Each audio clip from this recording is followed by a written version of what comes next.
This is painting in our workshop. Initially, I just did little paintings around the refuge, and we had a resident artist called Catherine Cooper come in very rarely and do painting workshops. So she looked at my paintings on the rocks and was like, why don't you teach the painting in our workshop? So that's how this started. It's really successful and really popular. We have lots of fun with lots of different people coming through with all different kinds of backgrounds. Get experienced artists all the way up to beginners. And it's just a really unique experience and way to get close to these birds that you never get to see because they're out in the wild and they're nocturnal. And especially the Tasmanian masked owl. It's a really special species because they are endangered and they're only found in Tasmania.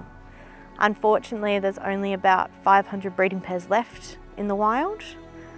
So to get up close at this workshop to two, we've got 2 live owl models inside, get up close to them, it's just really special and unique. At this time in the afternoon as well, it's nice and peaceful and quiet. Our visitors can walk around the grounds, maybe when it gets dark and hear some owls calling as well. So yeah, it's a great way to support us here at the Raptor Refuge and a great way to help out the Tasmanian masked owl and learn a new skill maybe yourself. Come paint an owl.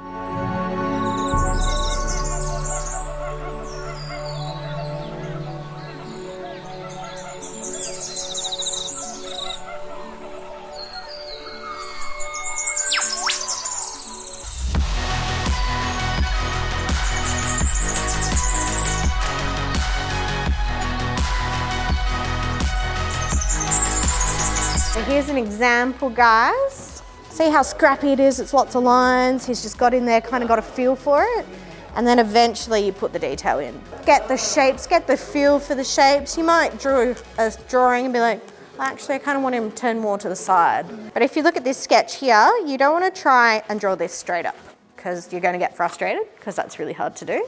And then gradually you'll build it up slowly and put in more details. It's a lot easier just doing that than this is lovely.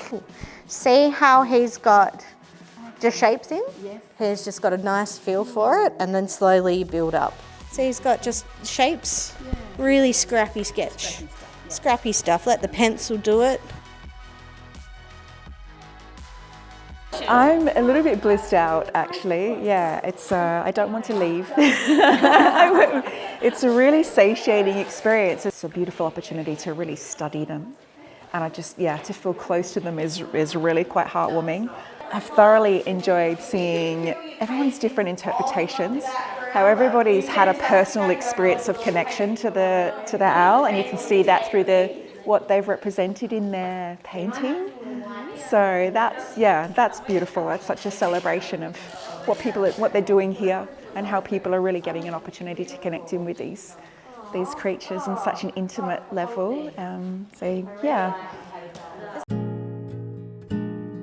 Yeah, so there's different ways that you could go about it. You could either leave the white bit initially and just paint in the orange-brown colour, or you can go back in and scrub it out. We have a hairdryer at the back of the room. Okay. So if you want to mix your colours while they're wet, that's great. You can leave it wet. Yeah. If you want to do layering like that, like if you want to put the spots on, you have to dry it first. Okay. And it will look a little bit different when it dries. So you can do things with so to make a gradient, you can put water just straight on your page and you can drop colours in and it's going to stay in with where the water is.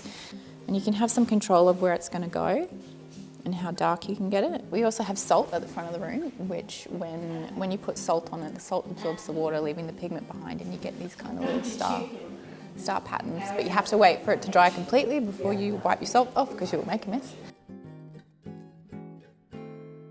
If you make a mistake, you can fix it to some extent.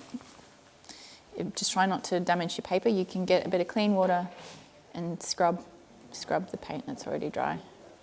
And you can lift it off with your paper towel and it can at least make it look a little fainter.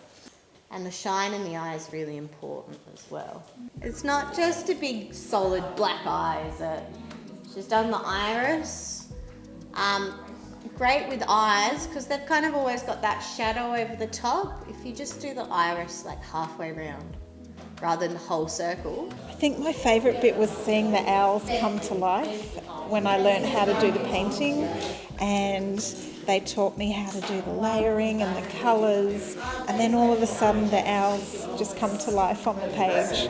But it was hard as well because I wasn't quite sure what to do, but everyone made me feel so comfortable and taught me how to do it, and I'm really happy with the way it's worked out. It's been a really fun night.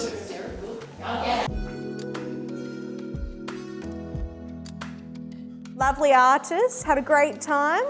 Hope everyone else had fun as well. Thank you for coming and supporting us. And yeah, hang your owl above the mantelpiece. A reminder of how special Tasmanian masked owls are. Now you've started your art journey, keep practicing.